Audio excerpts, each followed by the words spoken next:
Sudah waktunya nih nonton Sumsel Virtual Fest di YouTube-nya Tribun Sumsel dan Seripuk TV. Yuk, siapa ya bintang tamu kali ini? Coba saksikan langsung ya.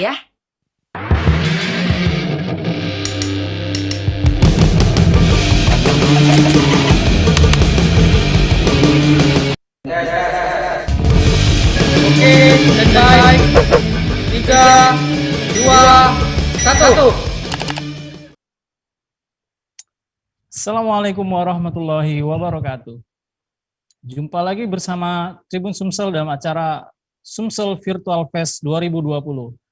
Hari ini kita akan mengambil tema tentang hitam putih kampanye di tengah pandemi. Sudah hadir di tengah-tengah kita sejumlah narasumber yang kompeten di bidang politik. Pertama saya perkenalkan ada Bang Hepriyadi. Beliau ini Komisioner Komisi Pemilihan Umum Sumatera Selatan, Divisi Hukum dan Pengawasan. Selamat sore Bang Hepriyadi. Selamat sore Bung Erwang, selamat sore pemirsa Tribun News. Yang kedua ada... Selamat sore juga Bang Togar. Selamat sore. Selanjutnya ada Bang Bagindo Togar, pengamat politik Sumatera Selatan. Selamat sore Bang Bagindo. Sore, Assalamualaikum buat semuanya. Waalaikumsalam warahmatullahi wabarakatuh. Beberapa hari yang lalu kita sudah mendengar berita soal Kementerian Dalam Negeri yang menegur sejumlah kepala daerah, calon kepala daerah karena ketahuan melanggar protokol kesehatan saat mendaftarkan diri ke KPU saat pilkada. Kampanye akan memasuki waktunya beberapa hari lagi. Ini menjadi tantangan berat bagi Komisi Pemilihan Umum sebagai wasit dari perhelatan politik 2020 ini. Ada perkembangan terakhir yang kita dapat, Dirjen Kementerian Dalam Negeri melarang konser musik dan kerumunan. Meskipun payung hukumnya itu belum ada ya, dan KPU RI sendiri masih memegang peraturan KPU, PKPU dalam hal ini. Di sini kita akan meminta klarifikasi atau penjelasan dari KPU Sumsel sebagai penyelenggara pilkada yang mengawasi pilkada di 6 kabupaten kota. Mungkin pemilih harus memahami ya. Di sini kita ingin ada edukasi politik, edukasi pemilih, apa yang boleh dan apa yang tidak boleh dilakukan peserta pemilu atau kontestan pilkada. Oke, Bang Hepriyadi, mungkin Bang Hepriyadi bisa menjelaskan hitam putihnya itu apa yang boleh dan apa yang nggak boleh. Batas-batas itu yang harus mungkin orang tahu. Silakan Bang. Oke, terima kasih. Pertama harus kita jelaskan dulu bahwa secara umum KPU hari ini sedang menggodok PKPU perubahan terhadap PKPU nomor 4 tahun 2017 terkait kampanye ya. Namun pengaturan umum kampanye itu sudah diatur dalam PKPU nomor 6 tahun 2020 dan PKPU nomor 10 tahun 2020 tentang pelaksanaan pilkada di masa pandemi COVID-19. Nah, secara umum sebenarnya bentuk-bentuk dan metode pelaksanaan kampanye masih sama ya seperti dalam PKPU sebelumnya. Metodenya ada 7, ada pertemuan terbatas, ada pertemuan dengan tatap muka, dialog, debat publik, penyebaran bahan kampanye kepada umum, pemasangan alat peraga, iklan media cetak dan media elektronik, serta kegiatan lain yang tidak melanggar ketentuan perundang-undangan. Hanya saja di masa pandemi ini KPU melakukan pembatasan-pembatasan terhadap regulasi kampanye. Ada 4 upaya KPU dalam rangka untuk menekan penyebaran dan penularan COVID-19 ini yang berpeluang besar terjadi di masa kampanye. Yang pertama, KPU melalui regulasinya meminta atau mendorong kepada peserta pemilu untuk memaksimalkan penggunaan informasi baik melalui media dalam jaringan atau media daring maupun media sosial. Itu yang pertama. Terus yang kedua, menerapkan protokol kesehatan COVID-19 di setiap kegiatan dan yang disesuaikan dengan jenis kampanye yang dilakukan.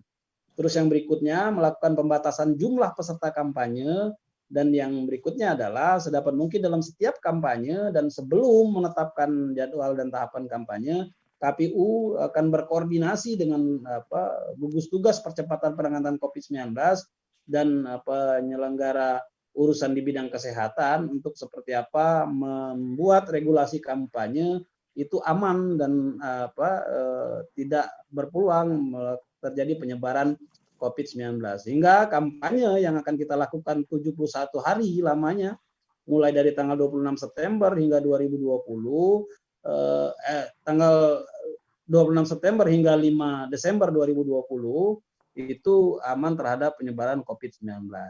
Nah, di tataran pelaksanaan, KPU juga telah memberikan rambu-rambu terhadap jenis-jenis kampanye tertentu yang menurut KPU itu berpeluang jadi titik penyebaran, titik kritis penyebaran COVID-19. Yang pertama adalah kampanye dengan metode pertemuan terbatas, pertemuan tatap muka, dan dialog yang biasanya dilaksanakan dalam ruangan. Nah, KPU terhadap jenis kampanye ini telah menetapkan dalam PKPU 10 tahun 2020, selain pertama harus menerapkan ketat protokol kesehatan dari yang standar, mulai dari wajib pakai masker, pakai alat pelindung diri, physical distancing, disiapkan alat sanitasi dan lain-lain, juga menetapkan pembatasan jumlah peserta maksimal yang ditentukan untuk dua jenis kampanye tersebut adalah maksimal 50 orang. Selanjutnya, jenis kampanye debat publik yang juga menurut KPU krisis terhadap proses penyebaran COVID-19, yaitu debat publik yang diselenggarakan di lembaga penyiaran, baik itu lembaga penyiaran publik maupun lembaga penyiaran swasta, baik itu nanti siarannya bersifat langsung atau tunda, dibatasi peserta maksimal untuk semua pasangan calon itu maksimal 50 orang. Artinya kalau pasangan calonnya 3, 50 itu dibagi 3. Kalau pasangan calonnya 2, 50 itu dibagi 2, artinya 25 satu pasangan calon. Dengan yang hadir itu cuma tokoh-tokoh penting, pasangan calon, partai pengusung, tidak perlu membawa simpatisan. Terus yang berikutnya adalah untuk kampanye rapat umum atau yang sering disebut kampanye akbar yang dilakukan di ruang terbuka atau di lapangan terbuka, itu dibatasi hanya boleh dilakukan 1 kali selama masa kampanye, dan selain menerapkan protokol kesehatan dan dilakukan pembatasan jumlah peserta, itu maksimal 100 orang dalam setiap penyelenggaraannya. Nah, ini regulasi terbaru yang diatur oleh KPU. Selain itu KPU juga menetapkan misalnya alat pelindung diri APD seperti masker, hand sanitizer, face shield pelindung wajah misalnya, dan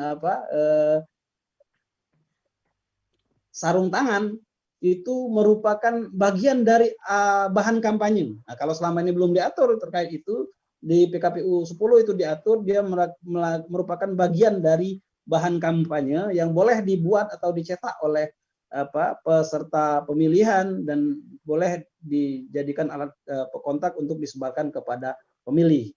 Namun secara umum KPU membatasi jumlah alat kampanye atau bahan kampanye yang boleh dibagikan kepada masyarakat.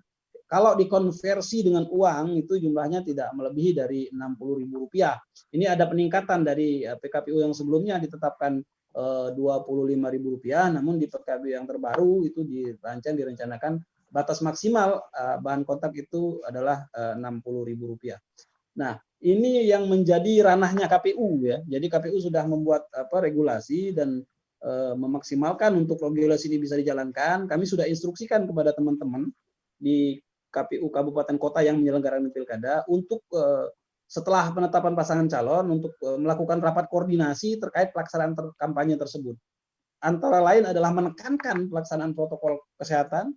Terus yang kedua, memastikan regulasi-regulasi ini diketahui dan dipahami oleh peserta pemilu hingga dilaksanakan dengan baik.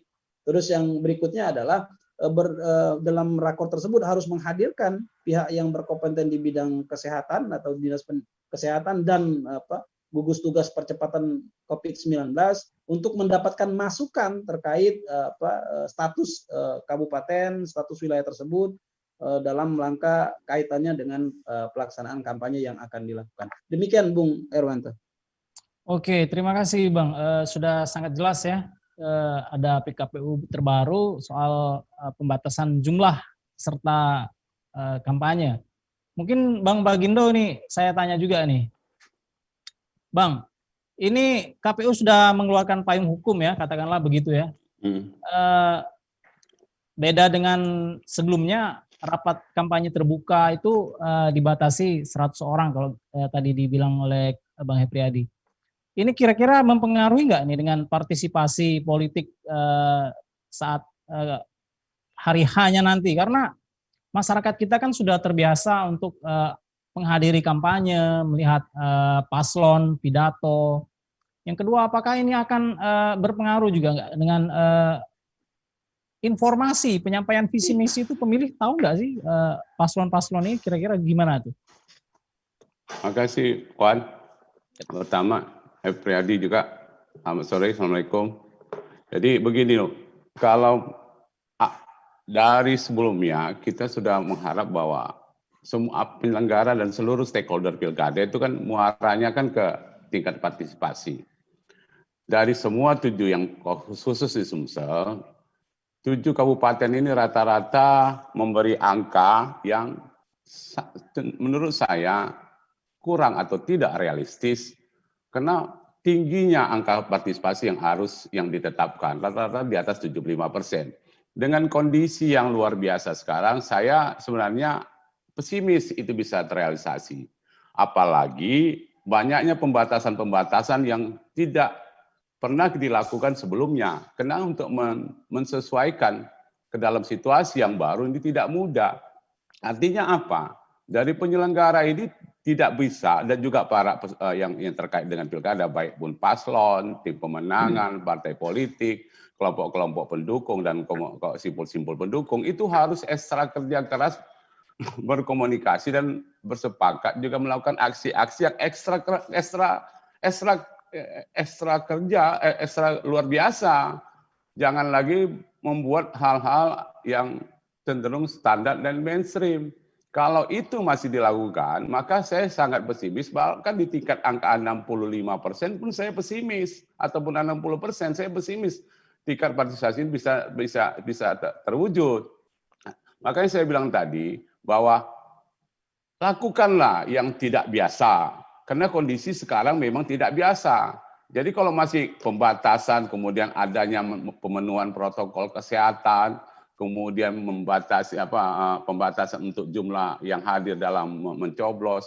Ini kan sebenarnya kalau tidak diintenskan dan dievaluasi bahwa ini akan capaian-capaian ini akan terukur di hari nanti, maka sia-sia penyelenggaraan ini. Coba saya sudah pernah sebelumnya bicara dengan dengan Wawan. Wan, coba tracking, saya pernah buat statement di Seribu dan media lain. Paling ideal sebenarnya adalah mekanisme ketiga, rencana penundaan yang ketiga menurut saya pribadi. Waktu silakan dicek. Paling ideal itu sebenarnya, tapi sudah keputusan politik dan menjadi ketetapan hukum bahwa seharusnya yang paling ideal dengan kondisi pandemik yang belum sampai sekarang ini belum signifikan penurunannya dan penyebarannya adalah di Maret 2021.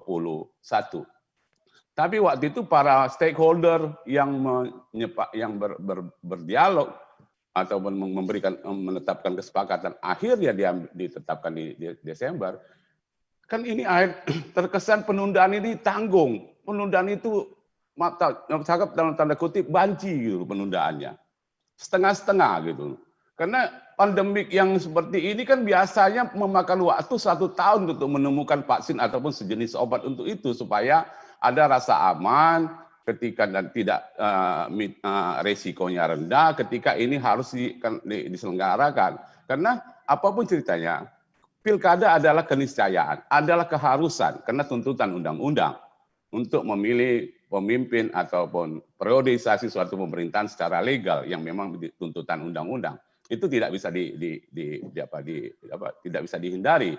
Tapi bukan berarti kita memberikan keputusan-keputusan yang tanggung, yang abu-abu sekali. Tapi sudahlah, ini sudah jalan.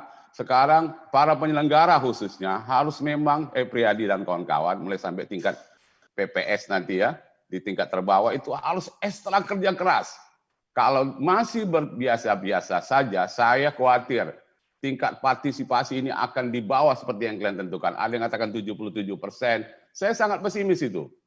Apalagi sekarang ada stereotip yang berkembang di tengah masyarakat, begitu kurang mulai unsur trust-nya terhadap para yang namanya aktivitas dan aktor-aktor politik yang ada sekarang. Ini yang perlu jadi perhatian dari kawan-kawan KPU. Kalian sudah kerja keras, ternyata respon publik atau respon para pemilih rendah, akan tidak tercapai partisipasi yang membuat kalian dikatakan kinerja lembaga KPU itu sesuai dengan yang diharapkan oleh pemerintah. Kira-kira begitu pengantar sementara, Wan. Oke, terima kasih Bang Bagindo. Kita balik lagi ke Bang Hepriyadi ya. Pilkada kita ini kan biasanya rame gitu Bang ya. Terus masyarakat itu ya dapat kaos lah kayak gitulah ya. Tahun ini relatif lebih sepi gitu. Yang kedua yang jadi persoalan pertama partisipasi politik. Partisipasi politik ini akan menjadi catatan bagi penyelenggara. Bisakah penyelenggara memastikan bahwa pemilih tidak takut untuk ke TPS? Pemilih mendapatkan informasi yang banyak tentang paslon-paslon yang maju, visi misinya dan sebagainya karena pertemuan terbuka itu sangat terbatas. Yang ketiga yang jadi persoalan itu apakah penyelenggara ini bisa meyakinkan atau bisa memastikan bahwa yang datang itu jumlahnya sekian seperti yang ada di PKPU. Kalau kemarin aja banyak sekali paslon-paslon yang melanggar protokol kesehatan sehingga Kementerian Dalam Negeri menegur ya, termasuk ada di beberapa daerah di Sumsel. Itu gimana Bang? Bisa dijelaskan?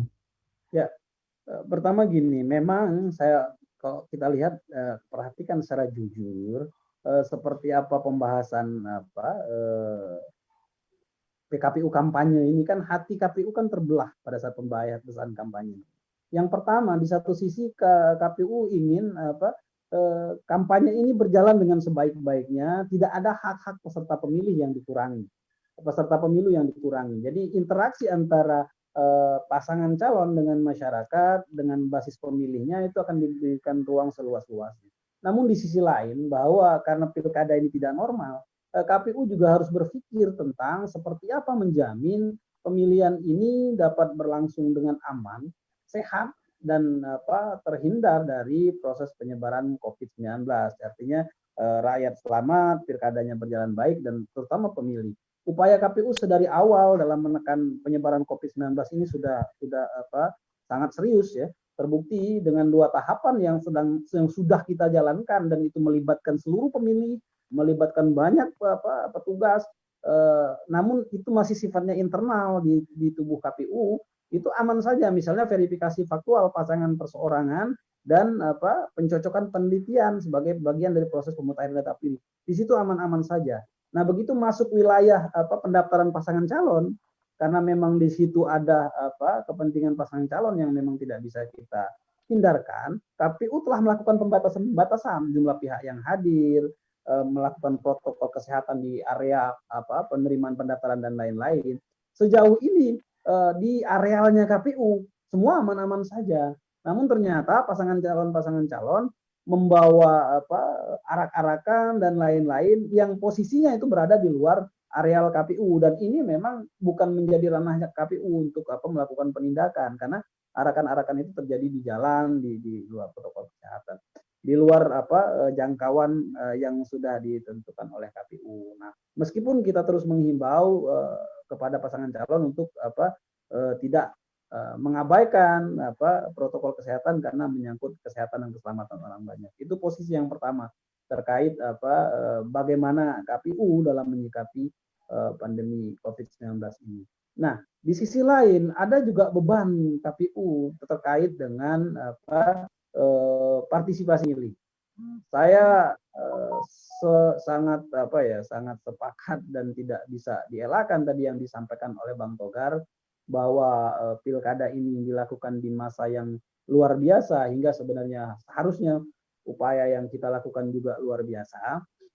Jadi yang perlu kami tekankan bahwa upaya pembatasan ini itu adalah upaya untuk menjamin keselamatan dulu.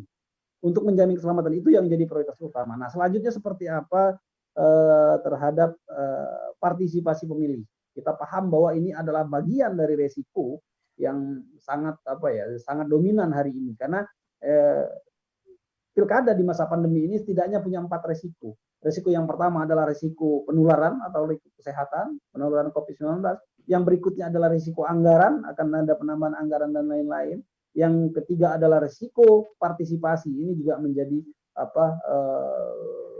pemikiran dari KPU hingga kami dan jajaran sedang berupaya untuk melakukan formulasi seperti apa melakukan sosialisasi, kampanye dan pendidikan pemilih dengan efektif selain mengharap dari kampanye pasangan calon ya.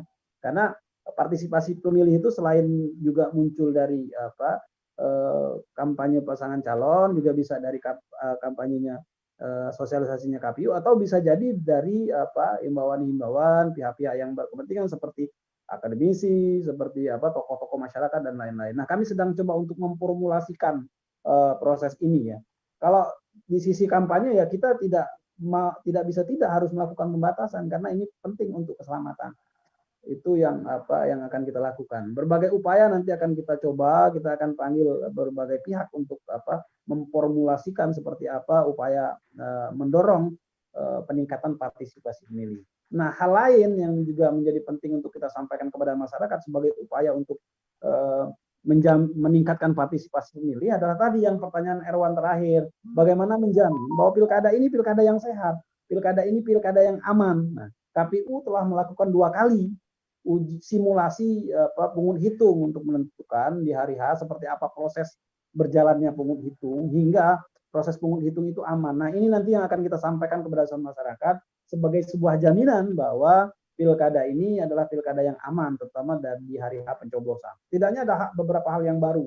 Yang pertama soal penggunaan APD, petugas kami yang bertugas itu akan kami pastikan terhindar dari COVID karena akan ada lakukan rapid test dan PT-PCR sebelum mereka bertugas. Yang terindikasi sakit itu tidak akan diperkenankan untuk bertugas. Kami akan melakukan screening kesehatan, kami akan cek suhu tubuh pemilih. Terus alat pencoblosan itu tidak akan digunakan secara bersama-sama. Setiap peserta akan yang mencoblos itu akan menggunakan sarung tangan yang disiapkan oleh KPU, diwajibkan menggunakan masker dan lain-lain. Hingga itu jadi bagian dari bahan propaganda kami untuk menarik partisipasi pemilih dengan memastikan bahwa pilkada di tengah pandemi ini aman dan sehat untuk kesehatan. Mungkin itu sementara, Bung Irwan. Oke, terima kasih Bang ya. Kita ke Bang Bagindo lagi. KPU akhirnya membatasi hari ya, masa kampanye menjadi 70 hari dan pertemuan kampanye terbuka menjadi 1 kali, gitu ya. Menurut Bang Bagindo ini sudah cukup nggak sih bagi pemilih untuk mendapatkan informasi tentang calon atau visi misi calon yang akan berkompetisi? Karena kalau menurut peraturan yang lama itu kampanye ini lebih lama ya dari 70 hari. Gimana Bang? Makasih Wan. Sebenarnya kalau makanya saya tadi sebutkan Wan, kerja kolektif itu kerja kolektif yang luar biasa keras, luar biasa ekstra. Kuncinya di sana, jangan semua dibebankan pada KPU. Partai politik, kemudian paslon, tim pemenangan, itu semuanya harus komunikasi dan koordinasinya harus luar biasa. Kalau semata-mata mengandalkan KPU ini saya pesimis. Mau dibikin pun 700 hari saya nggak yakin. Tidak yakin Bung Hendrik. Makanya ini kan kondisi luar biasa. Ajak partai politik, ajak tim pemenangan, ajak kontestan,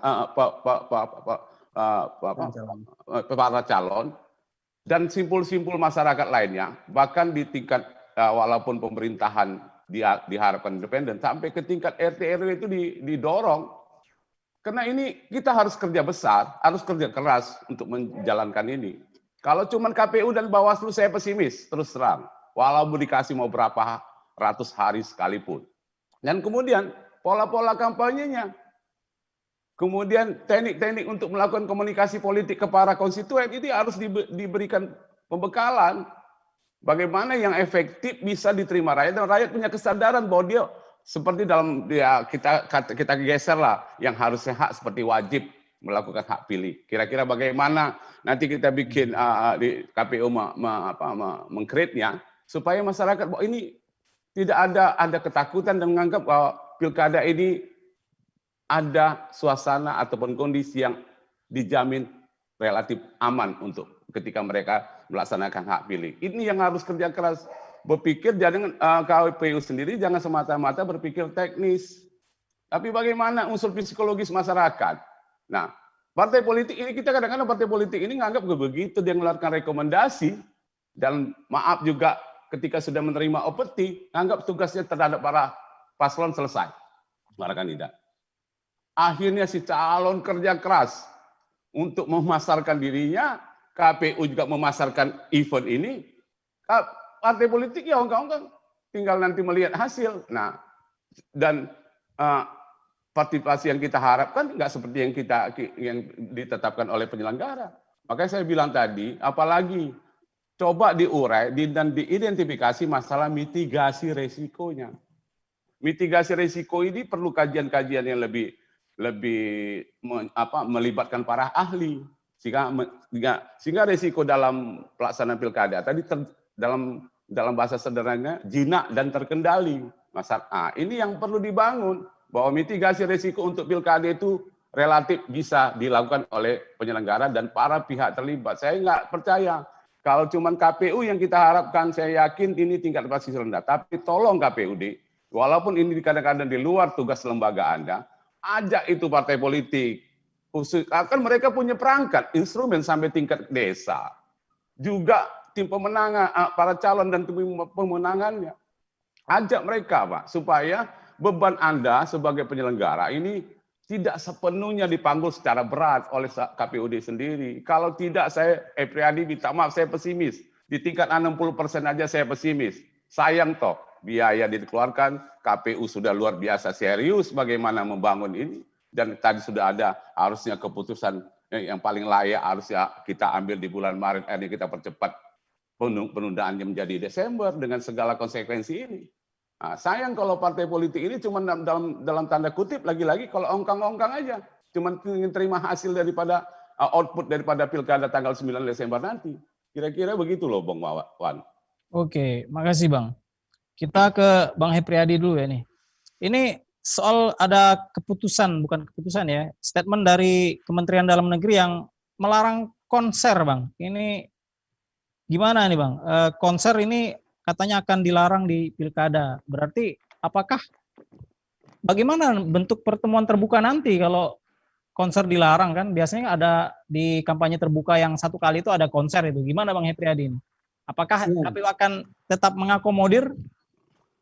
Jadi sampai sejauh ini PKPU terkait kampanye itu kan sedang dalam pembahasan proses revisinya ya. Tapi terkait kampanye rapat umum atau kampanye terbuka itu KPU sudah membuat aturan di PKPU nomor 10 tahun 2020 bahwa peserta maksimal itu 100 orang. Nah, dengan peserta maksimal 100 orang tentunya kalaupun mau dilakukan konser ya konsernya daring tentunya kan. Karena ya kalau tetap mau dilakukan konser ya silakan saja dengan menaati protokol kesehatan dan peserta tidak lebih dari 100 orang, itu yang pertama. Terus yang berikutnya memang semua pihak kan hari ini concern terhadap isu penularannya, dan ini memang yang menjadi perhatian semua orang termasuk Menteri Dalam Negeri. Makanya kemarin pada saat rakor nasional yang juga dihadiri Kapolri perihal banyaknya pengerahan massa yang mengabaikan protokol COVID di masa pendaftaran calon itu sempat menjadi perhatian yang serius. Hingga ke depan memang pemerintah membuat lebih ketat terhadap proses pengerahan massa dan lain-lain. Saya pikir itu hal-hal yang wajar karena dalam rangka untuk menjamin keselamatan kita semua. Nah, kalau KPU sendiri tetap pedomannya adalah peraturan KPU yang mengatur terkait rapat umum dan kampanye akbar ini. Nah, itu yang pertama. Nah, terus yang disampaikan oleh Baginda Tagar tadi, kami juga menyadari betul bahwa tugas KPU ini tidak bisa dilaksanakan dengan sendiri saja. Karena berkaca dari Pilkada 2015 misalnya, di beberapa daerah, atau Pilgub 2018 tanpa pandemi misalnya, tingkat partisipasi ternyata di bawah angka H70. Nah, tentunya untuk melaksanakan pilkada di tengah pandemi, berkaca dari berbagai pengalaman di berbagai negara, angka partisipasi memang sangat mengkhawatirkan. Nah, itu memang sudah kita sampaikan kemarin dalam rakor dengan KPU Kabupaten Kota untuk sedapat mungkin melibatkan sebanyak-banyaknya pihak berkepentingan, termasuk di dalamnya adalah partai politik, dalam rangka untuk mendorong partisipasi masyarakat pada masa kampanye itu. Intinya kami sudah berusaha untuk meng-create penyelenggaraan ini seaman mungkin dan meriah mungkin untuk bisa menarik partisipasi masyarakat dalam pilkada di 9 Desember yang akan datang. Oke Bang, soal target partisipasi politik, KPU biasanya punya target partisipasi politik. Ya, sampai sejauh ini target yang kemarin ya, sampai sekarang ini kan KPU masih berpegang teguh pada target yang sudah ditetapkan dalam RPJM ya, yaitu 7,5%. Dan setelah pandemi ini sepertinya belum ada perubahan target angka partisipasi tersebut. Nah, untuk sekarang kita artinya tetap masih berpedoman kepada angka partisipasi tersebut. Meskipun ini berat, tapi kami akan berupaya maksimal terhadap pencapaian target itu. Kita ke Bang Togar lagi nih, Bang. Menurut Abang rasional nggak sih target partisipasi politik segitu? Gimana nih Bang? Ya gini Wan, kita kan tadi Priyadi udah ngomong dalam kondisi biasa aja mencapai angka itu cukup berat gitu loh. Apalagi dalam kondisi yang tidak biasa ini, yang mengadaptasi kehidupan baru tadi itu bukan cuma konteks pilkada saja. Begitu dalam event namanya praktek demokrasi ini perlu di breakdown. Jadi bagaimana sama seperti sebutkan sebelumnya, kreativitas penyelenggara, kreativitas peserta, kreativitas parpol dan tim pemenangan dan paslon itu juga harus terbangun gitu loh. Contoh ya, saya contohkan ya. Kita inilah sekarang mengandalkan medsos, walaupun katanya di perkotaan cenderung tinggi pengguna IT ya, pengguna cyber ini. Tapi misalnya contoh saya lihat di Musirawas itu dan di Moratara itu pengguna medsos ini tidak sampai 35%. Tapi bagaimana yang 65% tadi kalau kita tidak sentuh lewat IT? Nah, contoh yang ini harus misalnya katakanlah tidak kampanye massal, tapi tim dibagi untuk berkunjung ke rumah-rumah warga. Memang menyita energi yang luar biasa supaya mereka mempergunakan hak pilih. Tidak harus berkampanye dengan bahasa-bahasa yang sloganistik, bahasa-bahasa yang provokatif, tapi bagaimana meyakinkan mereka menggunakan hak pilih dengan paslon-paslon terbaik. Harus lebih kerja langsung ke mungkin door to door atau kampung ke kampung atau RT ke RT. Jangan cuma mengandalkan kampanye massal dan di sana banyak retorika-retorika terbangun dan janji-janji politik yang belum tentu juga bisa ditepati oleh paslon. Nah, kreativitas contoh ya ada konser. Bayangkan seorang Didi Kempot bisa menghasilkan penonton yang luar biasa dengan mengandalkan mereka silakan konser. Tapi konserlah melalui medsos dengan zona atau area blocking kampanye yang sudah fokus. Nah, mana yang bisa lewat menggunakan lewat perangkat smartphone dan laptop dan lain-lain, atau ciptakan big screen di suatu kampung, jadi jaga social distancing mereka dan penyebaran masyarakat juga bisa terjamin, apalagi di ruangan terbuka gitu loh. Siapkan big screen, seperti tancap gitu loh, layar tancap zaman dulu gitu. Nah, jadi ada aspek hiburannya, kampanye masalahnya, walaupun itu tadi tidak dalam jumlah manusia yang banyak. Beberapa titik bisa dibuat tuh big screen ya. Dalam satu misalnya demo kampanye di Kecamatan X, kalau misalnya dikumpulkan satu lapangan kan ya mungkin jadi ratusan atau ribuan orang. Ini silakan di beberapa kampung dibikin itu tadi layar tancap tadi. Nah, kalau masyarakat mungkin 5 orang nonton di sini, 50 orang kan nggak terjadi kerumunan tadi. Makanya kita harus bersiasat, tidak kehilangan esensinya. Inilah maka saya bilang tadi perlu pemikiran, gagasan dan kerja yang luar biasa dari semua pihak. Tidak bisa cuma KPU, tidak bisa cuma si paslon dan tim pemenangannya. Partai politik dan juga sampai perangkat pemerintahan daerah terbawah, tapi dengan catatan harus netral ya pemerintahannya, sangat netral. Ini bisa kok. Cuman kalau mau gaya-gaya mainstream dengan kondisi seperti ini, cuman ya kita batasi, kita ketatkan ini. Saya nggak yakin Bung Epriyadi, minta maaf. Saya sangat pesimis. Di angka 60% itu luar biasa. Tapi perlu, apalagi yang punya tim-tim kreatif anak-anak muda ini kan banyak orang-orang yang suka berpikir kreatif nih. Coba duduk bareng, katakanlah seminggu memikirkan bagaimana pola pra atau saat pemilihan itu bisa dijalankan sesuai dengan bisa menyasar seluruh para pemilih di daerah pemilihan masing-masing. Oke. Oke, lanjut kita Bang ya. Mungkin ada lagi nih untuk Bang Hepriyadi nih. Ini kita dapat informasi beberapa kepala daerah itu dinyatakan positif COVID-19 ya. Di Pali, kalau nggak salah di Muratara. Menurut Abang ini nantinya akan mempengaruhi nggak sih partisipasi pemilih bahwa paslon di masyarakat kita kan stigma COVID ini masih sangat negatif gitu ya, menakutkan gitu. Meskipun yang bersangkutan sudah pulih atau negatif istilahnya. Ini akan mempengaruhi nggak sih Bang Hepriyadi menurut Abang nih paslon yang positif ini? Ya, jadi begini, kami pertama sampaikan dulu regulasinya ya, terhadap calon yang terbukti COVID itu proses pemeriksaan kesehatan dan penetapan pasangan calon itu diundur sampai yang bersangkutan dinyatakan benar-benar sehat dan melakukan pemeriksaan kesehatan. Kalau untuk yang Muratara kemarin sudah dinyatakan negatif dan tanggal 17 hari ini sudah melakukan 16 kemarin telah melakukan pemeriksaan kesehatan. Artinya untuk yang Muratara insya Allah akan mengikuti penetapan bareng di tanggal 23, itu tidak menghambat proses. Nah untuk yang Pali memang sampai sejauh ini informasi yang kita dapat tadi pagi masih positif, artinya proses pemeriksaan kesehatannya masih ditunda sampai yang bersangkutan negatif. Nanti setelah yang bersangkutan dinyatakan negatif, baru akan lakukan pemeriksaan kesehatan. Setelah dilakukan pemeriksaan kesehatan, baru akan kita lakukan pemeriksaan administrasi dan baru kita akan kaji apakah yang bersangkutan lolos atau tidak.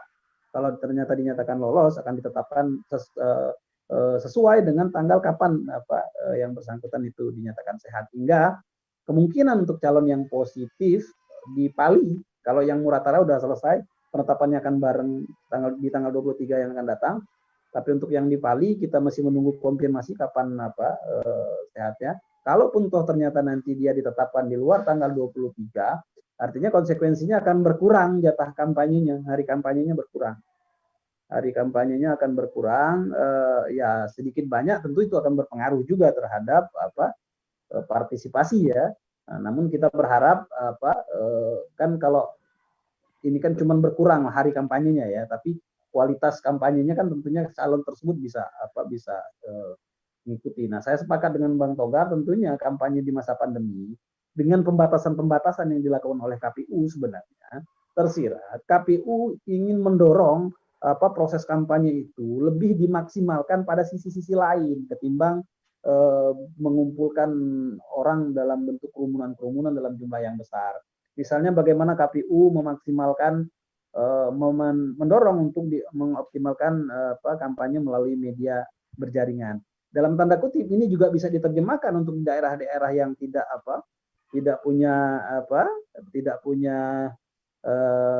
terjangkau akses internet misalnya. Tadi disampaikan yang Bang Togar bisa menggunakan mobil keliling misalnya, bisa menggunakan videotron dan lain-lain yang bisa dibuat sekreatif mungkin hingga menarik minat masyarakat. Lalu bisa seperti tayangan video layar tancap yang sudah disiapkan videonya oleh pasangan calon misalnya, dan itu akan lebih menarik sebenarnya untuk dengan metode-metode kampanye, dengan tidak melakukan pelanggaran terhadap metode kampanye sudah ditetapkan, tapi kreatif dan menarik untuk disimak oleh masyarakat. Kami memang berharap ide-ide baik ya, misalnya di Pali hari ini ada setiap hari Minggu itu ada ngobrol pintar pemilu bersama Sitoman. Sitoman itu adalah maskotnya Pilkada Pali. Nah, itu di pojok kota, dilaksanakan di pojok kota, di tempat nongkrong anak-anak muda, bukan di tempat-tempat yang formal. Kita bersosialisasi terkait pemilu dan aturan-aturannya. Nah, ini yang kita harapkan dapat membantu ya mendongkrak angka partisipasi masyarakat. Gitu Bung Herwan. Oke, ini pertanyaan terakhir mungkin untuk Bang Hepriyadi ya. Iya, silakan. Banyak pihak itu mengkhawatirkan klaster pilkada gitu Bang ya. Iya. Mudah-mudahan sih nggak ada. Seandainya ini terjadi klaster pilkada, apakah KPU akan mengambil sikap bagaimana jika itu terjadi? Karena COVID ini kan tidak bisa diprediksi Bang ya. Betul. Mana itu Bang? Ya, yang pertama gini, kita memastikan setiap proses tahapan penyelenggaraan ini, baik manusianya, peralatannya, ruangan tempat dan semua yang terkait itu steril dari COVID-19. Itu ketat dilakukan oleh KPU. Bahkan kita kalau ketahuan pajang foto rakor misalnya atau ketemu sama orang yang di situ tidak menggunakan masker atau mengabaikan protokol COVID, kita langsung ditegur oleh KPU RI. Nggak tanggung-tanggung, bahkan diberikan peringatan. Itu yang pertama. Terus yang berikutnya, dalam proses penyelenggaraan ini, sepanjang protokol kesehatan dan prosedur yang sudah ditentukan dalam PKPU 6 dan PKPU 10 itu dijalankan dengan tertib, kami merasa yakin bahwa pilkada ini aman dari penyebaran COVID-19. Nah, kemungkinan misalnya ada interaksi dengan pihak lain, pihak di luar KPU yang akan mengakibatkan terdampaknya KPU. Nah, untuk itu memang harus ada upaya pencegahan tingkat dini. Kami telah memerintahkan kepada kawan-kawan di tingkat KPU kabupaten dan di tingkat KPU penyelenggara pilkada untuk senantiasa secara berkala melakukan rapid test dan PT-VCR untuk memastikan bahwa petugas internal itu aman, karena tidak menutup kemungkinan interaksi kita dengan pihak luar juga berdampak terhadap penularan.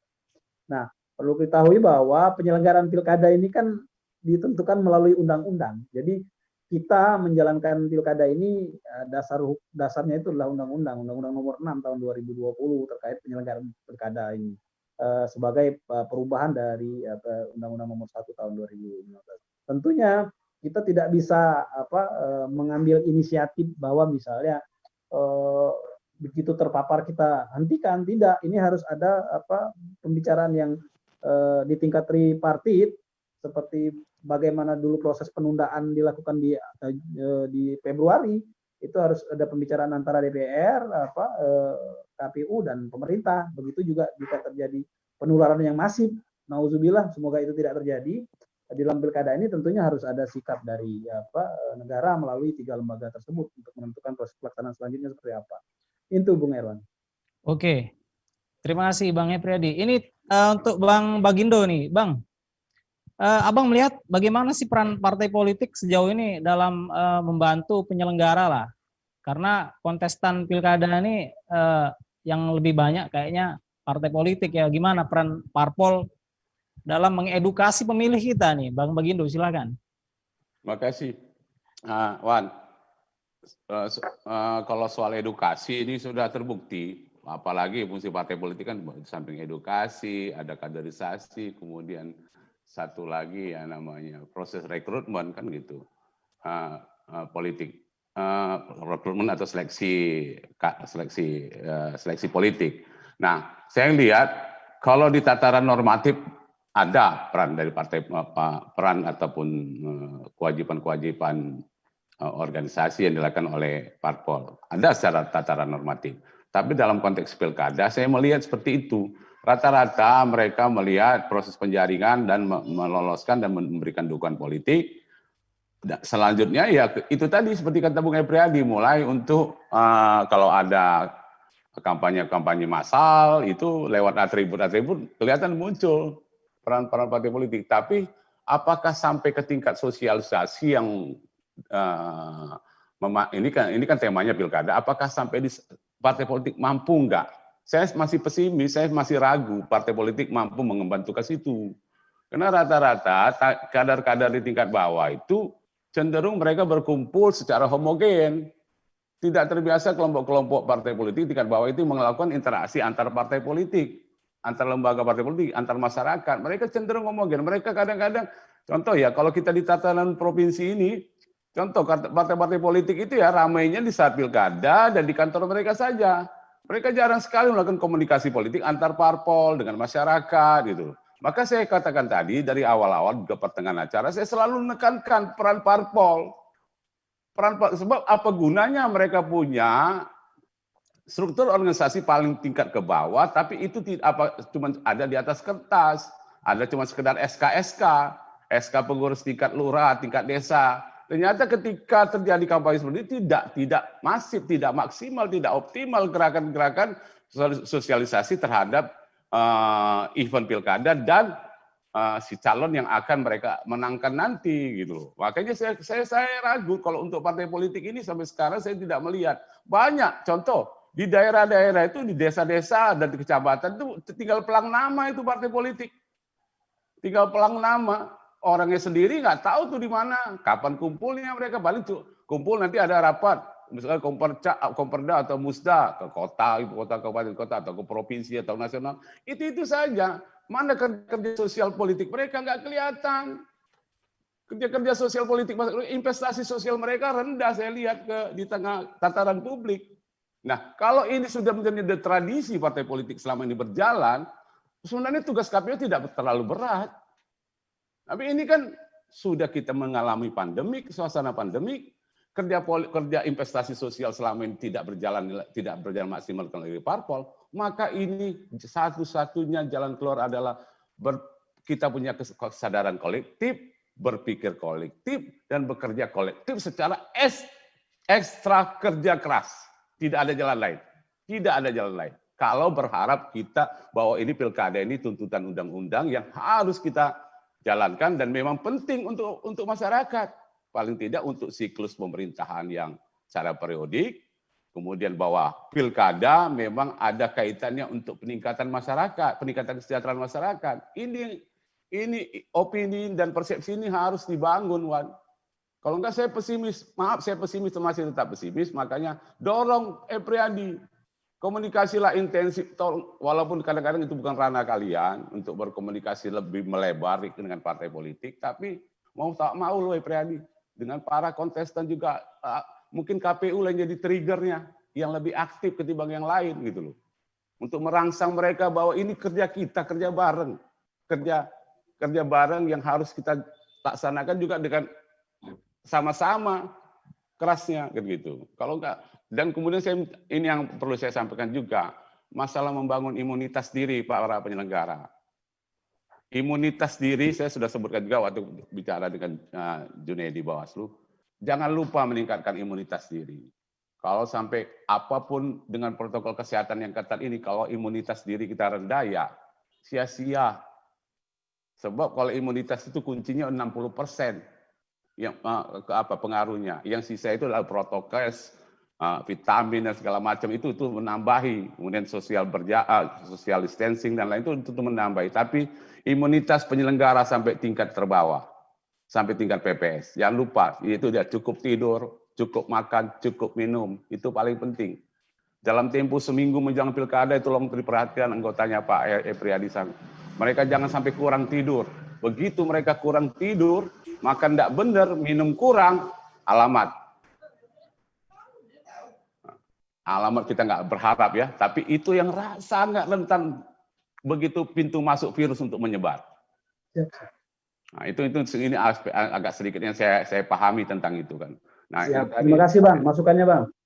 Nah, jadi kawan-kawan ya apa kini keputusan politik sudah dibuat, akhirnya menjadi ketetapan hukum, ragam konsekuensi dengan berat dan kerja keras, ya semua komponen lah. Kita semua punya tanggung jawab. Walaupun pro dan kontra wajar, ini udah keputusan. Kita bulan 12 harus jalankan dengan kerja yang luar biasa, termasuk bantuan Seribu dan Tribun ini, yang buat kita hanya bisa brainstorming sore ini kan. Kira-kira itulah yang bisa aku sampaikan buat kawan-kawan di KPU juga Tribun. Terima kasih. Terima kasih Bang Bagindo. Mungkin Bang Epriadi terakhir ini pesan buat penyelenggara di tingkat kabupaten, PPS, PPK, terus untuk partai politik, untuk pemilih. Mungkin Bang Epriadi punya pesan khusus sore ini yang mau disampaikan. Silakan Bang. Ya, untuk teman-teman penyelenggara ya, tadi yang disampaikan oleh Bang Togar tambahannya, kalau selama ini saya selalu menyampaikan untuk bekerja, selamat bekerja dan bekerjalah dengan selamat. Dan satu lagi tadi pesan dari Bang Togar untuk menjaga imunitas tubuh, jaga kondisi fisik, jaga kondisi tubuh, ritme kerjanya harus diatur sebaik mungkin hingga tidak drop kondisi imunnya, itu yang pertama. Terus yang berikutnya adalah kami mengajak oleh semua pihak bahwa ini adalah pilkada kita semua. Ini adalah proses demokratisasi lokal milik kita semua. Jadi kami berharap semua pihak termasuk partai politik, peserta pemilihan, pasangan calon, tim kampanye, tim pemenangan, tim partisipasi untuk bersama-sama kita menjaga martabat pilkada ini hingga pertama dari sisi partisipasi akan tetap kita bisa pertahankan di angka yang bisa mencerminkan keterwakilan sebenarnya, itu yang pertama. Yang berikutnya kita juga mohon dengan sangat untuk semua pihak dapat menjalankan dengan tertib protokol kesehatan di semua kegiatan-kegiatan terkait penyelenggaraan pilkada, karena itu juga sangat penting. Keselamatan rakyat itu sama pentingnya dengan bahkan lebih tinggi kedudukannya dari hasil dari penyelenggaraan ini sendiri. Yang pertama. Terus yang berikutnya, kami juga berterima kasih kepada Tribun yang menurut kami sangat concern lah. Iya, sangat perhatian terhadap proses penyelenggaraan pilkada. Kami sudah banyak mengikuti kegiatan-kegiatan yang diinisiasi oleh Tribun dan sangat inovatif, Bang Togar. Kemarin ada deklarasi pilkada se-Sumatera misalnya, ada konvensi pilkada se-Sumatera, itu luar biasa sekali, membuat gaung pemilihan kepala daerah pada tahun ini menjadi luar biasa. Dan sepertinya kami memang sangat bergantung ya kepada kerelaan hati teman-teman media untuk tetap menjadi bagian dari kami sebagai promotor dalam mensosialisasikan semua tahapan-tahapan penyelenggaraan pilkada, dan yang paling penting adalah memastikan pada masyarakat bahwa pilkada ini aman hingga angka partisipasi bisa kita jaga di angka yang baik. Terima kasih Bung Herman. Oke, terima kasih Bang Epriadi sudah bergabung. Terima kasih juga Bang Bagindo ya. Demikianlah Tribuners, bincang-bincang politik kita sore ini. Mudah-mudahan bisa ketemu lagi dengan penyelenggara dengan tema-tema yang lebih menarik. Sekian dari kami, Erwanto dari Tribun Sumsel, mengucapkan wassalamualaikum warahmatullahi wabarakatuh. Waalaikumsalam warahmatullahi wabarakatuh. Nah, itu tadi proses live Sumsel Virtual Fest yang menghadirkan narasumber yang seru. Kita akan jumpa lagi besok. Ikuti terus acara ini Sumsel Virtual Fest 2020 di YouTube-nya Sri TV dan Tribun Sumsel. Bye.